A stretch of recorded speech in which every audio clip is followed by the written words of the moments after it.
Hello students, welcome to Sharma's education sector, जहां पर हम साइंस और मैथ्स को इजी वे में समझने की कोशिश करेंगे। Class 9 chapter 2 according to NCERT is matter around us pure का नेक्स्ट टॉपिक है हमारा सेपरेटिंग टेक्निक्स। सेपरेटिंग टेक्निक्स को हम डिस्कस करेंगे। यहाँ पर आपके सिलेबस के अकॉर्डिंग 8 सेपरेटिंग टेक्निक्स है, जिनमें से हम आज 4 को यहाँ पर डिस्कस करेंगे और नेक्स्ट 4 को हम नेक्स्ट वीडियो में डिस्कस करेंगे। नॉर्मली जो हेट्रोजेनस मटेरियल होते हैं, मिक्सचर होते हैं, उन्हें हम इजीली फिजिकल मेथड से सेपरेट आउट कर सकते हैं। फॉर एग्जांपल, सपोज पल्सेस के अंदर कोई भी अनवांटेड पार्टिकल्स या अनवांटेड डस्ट या कंकर वगैरह होते हैं, तो उन्हें आप हैंड पिकिंग से सेपरेट आउट कर सकते हैं। इन अनदर मिक्सचर सैंड और वाटर का मिक्सचर है, आप फिल्ट्रेशन कर सकते हैं। तो ये 2-3 एग्जाम्पल हैं आपके सामने जिन्हें आप फिजिकल मेथड से सेपरेट आउट कर सकते हैं। बट कुछ एग्जाम्पल आप ऐसे ले सकते हैं जिन्हें आप easily separate out physical method से नहीं कर सकते। उसके लिए हमें कुछ स्पेशल टेक्निक्स को यूज करना पड़ता है। फॉर एग्जाम्पल, इंक सबसे पहला इसमें सेपरेटिंग टेक्निक में आपका सबसे पहले आता है how can we obtain coloured component from ink. आपने कोई भी इंक देखा होगा, जैसे फाउंटेन पेन में फिल करने वाला इंक होता है। उस इंक के 2 कंपोनेंट होते हैं, एक वाटर और एक कलरिंग एजेंट। डाई, कोई भी डाई हो सकता है, आपका ब्लू इंक है, ब्लैक इंक है, रेड है, व्हाटएवर जो भी है। उसमें 2 कंटेंट है, आपका वाटर एंड इंक, मतलब डाई। अब इन दोनों की अपनी अपनी एक स्पेशल क्वालिटी है। For example, water is a volatile substance and dye or ink is a non-volatile substance. What is the meaning of volatile? Volatile का meaning होता है ऐसा कंटेंट जिसको आप टेम्परेचर देकर इवेपोरेट कर सके, कन्वर्ट कर सके नेक्स्ट स्टेट में। जैसे वाटर जो है वो लिक्विड स्टेट में, जब हम उसका टेम्परेचर राइज करते हैं वो गैसेस फॉर्म में चला जाता है, कन्वर्ट हो जाता है, इवेपोरेट हो जाता है। बट आप डाई को इवेपोरेट नहीं कर सकते। तो water is a volatile substance and ink, that is the solute substance in the ink, and water is the solvent in the ink. तो वो volatile है और उसे separate out किया जा सकता है with the help of increasing temperature. So इन दोनों components को separate करने के लिए हमने टेक्निक यूज करते हैं हम evaporation. अब जनरली इवेपोरेशन का आपने एग्जाम्पल आसपास देखा होगा। आपने कोई भी बाउल में पानी रख दिया, वो इवेपोरेट हो जाता है। बट यहाँ पर हम एक डिफरेंट एक्सपेरिमेंटल टेक्निक को यूज करेंगे, that is the water bath. Water bath में कैसे इंक को इवेपोरेट करेंगे? This is the Bunsen burner, lab में आपने देखा होगा। इसके ऊपर एक ट्राइपॉड स्टैंड रखा हुआ है, उसके ऊपर एक बीकर है, ग्लास बीकर है। इस बीकर में वाटर फिल किया हुआ है। इस बीकर के ऊपर रखा है watch glass. Watch glass concave shape का होता है, बाउल जैसा ग्लास का बना हुआ। इसके अंदर हमने वो मिक्सचर रखा है जो भी हमें सेपरेट आउट करना है कलरिंग एजेंट के साथ। तो वो जो मिक्सचर है हमारा इंक का विद वाटर, उसको यहाँ पर फिल कर दिया। बुनसन बर्नर को स्टार्ट कर दिया, फ्लेम आ गई, वाटर हीट होना स्टार्ट हो गया। जब वाटर बॉयल होना स्टार्ट हो जाएगा तो ये वाला वॉच ग्लास के अंदर जो कंटेंट मिक्सचर हमने रखा है वो भी हॉट हो जाएगा और इवेपोरेशन स्टार्ट हो जाएगा। इवेपोरेशन तब तक होता रहेगा जब तक उस मिक्सचर के अंदर वाटर अवेलेबल है, because water is a volatile substance, तो वो इवेपोरेट हो जाएगा। जब तक इवेपोरेशन चलता रहेगा तब तक आप बर्नर को चलने दीजिए। उसके बाद जब इवेपोरेशन स्टॉप हो जाएगा, वाटर टोटली इवेपोरेट हो चुका है, उसके बाद यहाँ पर आपका सिर्फ इंक जो डाई है वो आपकी सेपरेट आउट हो जाएगी और कुछ रेसिड्यू नहीं बचेगा। So this is the water bath process. Because हमने जो सेपरेशन टेक्निक यूज की है उसमें हमने नीचे पहले वाटर को बॉईल किया है एंड उसके ऊपर इस वाटर बॉईल के टेम्परेचर की हेल्प से इस वॉश ग्लास के अंदर जो मिक्सचर रखा था वो हॉट हुआ है। That process is the water bath. इसके अलावा सैंड बाथ पर भी इस तरह के एक्सपेरिमेंट किए जा सकते हैं। जैसे आपने देखा होगा, पॉपकॉर्न को भी सैंड और मूंगफली को भी सैंड वगैरह में भुना जाता है, गर्म किया जाता है, वो होता है sand bath. This is the water bath. Water bath का एक एग्जांपल आपने इडली मेकिंग में भी देखा होगा, वहां पर भी वाटर बाथ पे स्टीम कुक किया जाता है उन फूड को। So this is the evaporation method. अब एग्जाम में ये आएगा कैसे? एग्जाम में आपसे पूछा जाएगा इसका प्रिंसिपल, इसका डायग्राम और इसका यूजेस, कहाँ इसका यूज करते हैं। इसका principle, the volatile component that is the solvent from its non volatile solute. जब भी एक वॉलेटाइल और एक नॉन वॉलेटाइल सब्सटेंस मिक्सचर में अवेलेबल है तभी ये वाली टेक्निक कौन सी, इवेपोरेशन को हम यूज करेंगे। यहाँ पर नॉन वॉलेटाइल है आपका सॉल्यूट और वॉलेटाइल है आपका solvent that is the water. इस टेक्निक से हम सेपरेट आउट कर सकते हैं इवेपोरेशन की हेल्प से, किसको, इंक को। नेक्स्ट आता है separation of cream from milk. Cream from milk. अब क्रीम फ्रॉम मिल्क तो बहुत अच्छा एग्जाम्पल है आपके नियर अबाउट होने वाला। आपने देखा होगा कि मिल्क से क्रीम कैसे सेपरेट आउट की जाती है, कहाँ देखा है इसको आपने और कैसे सुना है। टोन मिल्क आपने सुना होगा, 3 अलग अलग कलर्स में आते हैं, फुल टोन, हाफ टोन। उसका मीनिंग क्या होता है? दैट्स मीन्स जो प्योर मिल्क है उसमें क्रीम या फिर फैट अवेलेबल होता है, जिसे आप बटर भी समझते हैं। कुछ बच्चे बटर, क्रीम, जो भी आप मार्केट से क्रीम लेके आते हैं, तो जो प्योर मिल्क है उसमें से क्रीम जब निकाल ली जाती है, अगर पार्शियली निकाली गई है, 50% निकाली गई है, तो वो हाफ टोन हो जाएगा। पूरी तरह निकाल दी गई है तो वो विदाउट क्रीम हो जाएगा, और जिसमें से नहीं निकाली गई है that is the full tone. तो ये अलग अलग कैटेगरी का मिल्क है जो आपको अवेलेबल होता है टेट्रा पैकेजिंग में या फिर पॉलीपैक में। इसके अलावा आपने घर में देखा होगा आपकी मदर बटर निकालती है मिल्क से, तो उसको कैसे निकालती है? मिक्सी में निकालती है। अब इसका कंसेप्ट क्या है, क्यों वो मिक्सी में निकाला जाता है और क्या कंसेप्ट उस पर अप्लाई होता है, दैट्स मीन्स द प्रिंसिपल क्या है और क्या उसकी टेक्निक है। मिल्क को से हम क्रीम को सेपरेट आउट करेंगे by the help of centrifugation process. Centrifugation process होता है जो उसको व्रिल करता है, घुमाता है मिक्सचर को, और उसमें जो डेंसर पार्टिकल है are force towards the bottom.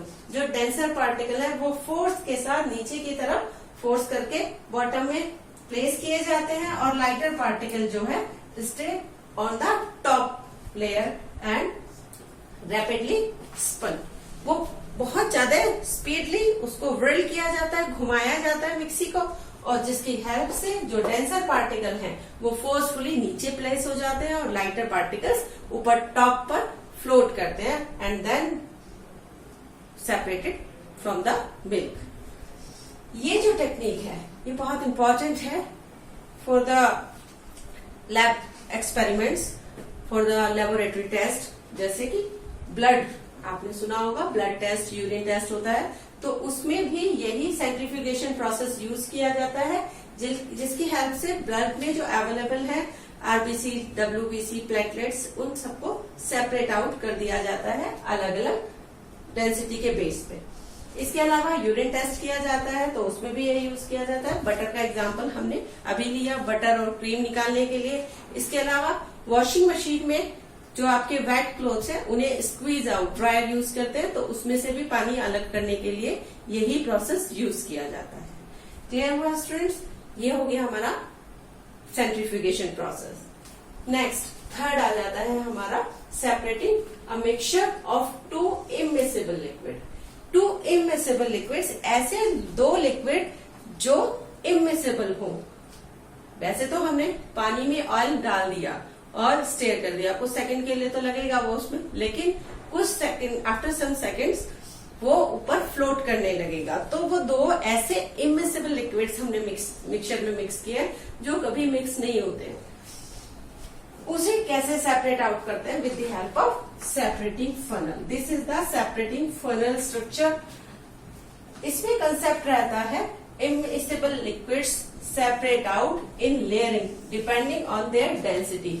जो कंसेप्ट यहाँ था, यहाँ हमने उसे घुमाया, व्रिल किया, मिक्सी के अंदर घुमाया या जो भी आपका एपरेटस था उसमें घुमाया, जिससे वो डेंसिटी के कारण अलग अलग लेयर बनी। यहाँ पर वो ऑलरेडी इमिसिबल है, तो डेंसिटी के बेस पर यहाँ पर भी वो सेपरेट आउट इजीली किया जाता है। बट यहाँ पर सेंट्रीफ्यूगेशन प्रोसेस नहीं, सेपरेटिंग फनल जो इजीएस्ट वे है उससे सेपरेट करते हैं। कैसे? हमने मिक्सचर लिया है कैरोसिन ऑयल और वाटर का। केरोसिन ऑयल और वाटर को इस सेपरेटिंग फनल में हमने पोर कर दिया। कहाँ से? ऊपर की साइड से। यहाँ इसका लिड होता है, लिड हटाते हैं और इसके अंदर फिल कर दिया। This is the stop cork.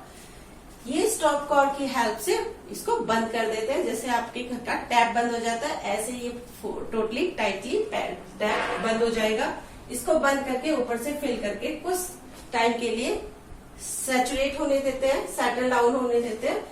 After some times ये दोनों लेयर अलग अलग दिखाई देंगी, नीचे वाटर और ऊपर kerosene oil, on the basis of density. जब ये लेयर बिल्कुल आपको क्लियर दिखाई देगी तो यहाँ पर आप एक फ्लास्क रखेंगे। फ्लास्क रखने के बाद स्टॉप कॉर्क को ओपन कर देंगे। ओपन जैसे ही करेंगे वो यहाँ पर फ्लो होना स्टार्ट हो जाएगा। ये लेयर जैसे ही यहाँ आता है, ये वाला लेयर प्लेस हो जाएगा यहाँ पर, क्योंकि सारा वाटर तो उसमें से ड्रॉप आउट हो चुका है। तभी हम स्टॉप कॉर्क को बंद कर देंगे, बीकर हटाएंगे, दूसरा बीकर हटाएंगे और सेकेंड लेयर को भी इजीली हम कलेक्ट कर सकते हैं। तो this is the easy and convenient method. ये यूज करते हैं वाटर एंड ऑयल को सेपरेट करने में, जैसे अभी एग्जांपल लिया। इसके अलावा यूज करते हैं आयरन फ्रॉम द ओर्स। जब भी हम कोई भी मेटल को कलेक्ट करते हैं रॉक से, उनके अंदर बहुत सारी अनवांटेड पार्टिकल्स भी होते हैं, जिसे स्लैग बोला जाता है। उसे भी उसमें से प्योर आयरन को निकालने के लिए यही मेथड यूज किया जाता है, बट इस तरह से नहीं, वो एक फर्नेस में यूज करते हैं। Okay, next, separating mixture of salt and ammonium chloride. अगर इस तरह के कंटेंट मिक्स हो गए हैं, जैसे कि सॉल्ट और अमोनियम क्लोराइड होता है, सॉल्ट और अमोनियम क्लोराइड में से अमोनियम क्लोराइड एक कंटेंट ऐसा है जिसकी नेचर है कि वो सब्लिमेट है। सब्लिमेशन हमने एक वीडियो में डिस्कस किया था। क्या होता है सब्लाइम? जो कंटेंट सॉलिड में है और डायरेक्ट वो इवेपोरेट हो जाएंगे, दैट मीन्स सॉलिड से डायरेक्ट वो वेपर फॉर्म में कन्वर्ट हो जाए, गैसेस फॉर्म में कन्वर्ट हो जाते हैं, दोज आर सब्लाइम्स। तो ammonium chloride is a sublime, और इस तरह की कंडीशन वाला एक नॉन वॉलेटाइल सब्सटेंस हो और एक सब्लाइम जरूर हो। अगर एक सब्लाइम उसमें मिक्स है तब हम उसे सब्लिमेशन मेथड से सेपरेट आउट कर सकते हैं। When one of the component is sublime in a mixture and it is separated by the heating process. इसमें क्या किया है? वही सेम मेथड जैसे कि इवेपोरेशन में लगाया था सेटअप, ऐसे यहाँ लगाया है। ये आपका बुनसन बर्नर, ये ट्राइपॉड स्टैंड, ये चाइना डिश। चाइना डिश के अंदर हमने अपना कंटेंट रखा है, क्या? Mixture of ammonium chloride and salt. यहाँ पर उसको प्लेस कर दिया। अब इसके ऊपर एक इन्वर्टेड कंडीशन में रखा है फनल। ये है फनल, आपने इसको हिंदी में कीप भी बोला जाता है। लिक्विड को प्लेस करने के लिए बड़े कंटेनर से छोटे कंटेनर में, वो है कीप, इसको फनल बोलेंगे। तो ये उल्टा करके इन्वर्टेड कंडीशन में इस चाइना डिश के ऊपर प्लेस किया गया है, और ये वाला पोर्शन जो इसका ओपन था, यहाँ पर लगा दिया कॉटन का प्लग। कॉटन से इसको बंद कर दिया। अब कॉटन से ही क्यों बंद किया? आप किसी एयर टाइट या वुडन कॉक से इसे बंद नहीं करेंगे, इसे कॉटन से, बिकॉज जो भी यहाँ से मॉइस्चर इवेपोरेट होगा वो यहाँ से एक्सपेल आउट हो सके। एयर टाइट नहीं करना है, वरना तो प्रॉब्लम हो जाएगी, हमारा सारा एक्सपेरिमेंट ही खराब हो जाएगा। सो जैसे ही ये स्टार्ट होता है बर्नर, तो ये मटेरियल हॉट होना स्टार्ट हो जाता है। और सॉल्ट की टेंडेंसी ये है कि वो वोलेटाइल नहीं होता, वो इवेपोरेट नहीं होगा, बट जो हमारा अमोनियम क्लोराइड है NH4Cl, ये हल्का सा टेम्परेचर गेट करते ही इवेपोरेट होना स्टार्ट होगा, और वो उसमें थोड़ा बहुत मॉइस्चर जो होगा उसके साथ ये यहाँ से जैसे इवेपोरेट होगा, तो मॉइस्चर की हेल्प से सारा अमोनियम क्लोराइड यहाँ पर पहुंचते पहुंचते थोड़ा सा कूल डाउन होके यहाँ पर सारा चिपक जाएगा, मॉइस्चर यहाँ से इवेपोरेट हो जाएगा। अमोनियम क्लोराइड जो इसकी फनल की जो लास्ट ट्यूब है, एग्जीक्यूटिव ट्यूब है, इस पे स्टिक हो जाता है। और जब यहाँ से वेपर आनी बंद हो जाए, आप अपना बर्नर स्टॉप करके उसके बाद थोड़ा कूल डाउन होने दें और इस कीप को सीधा करके यहाँ से सारा अमोनियम क्लोराइड गेट कर लें, और सॉल्ट इसी में रहेगा, सॉल्ट कहीं नहीं जाएगा, वो आपके चाइना डिश में ही रहेगा। So this is the sublimation process, और इसकी हेल्प से हम कैम्फर, नैपथलीन बॉल और अमोनियम क्लोराइड एक्सेट्रा, ये जब भी किसी नॉन वोलेटाइल सब्सटेंस में मिक्स है तो हम इन्हें इजीली सेपरेट आउट कर सकते हैं। So these are the 4 simple techniques, इसके बाद की 4 टेक्निक्स को हम नेक्स्ट वीडियो में डिस्कस करेंगे. So okay, thank you, bye.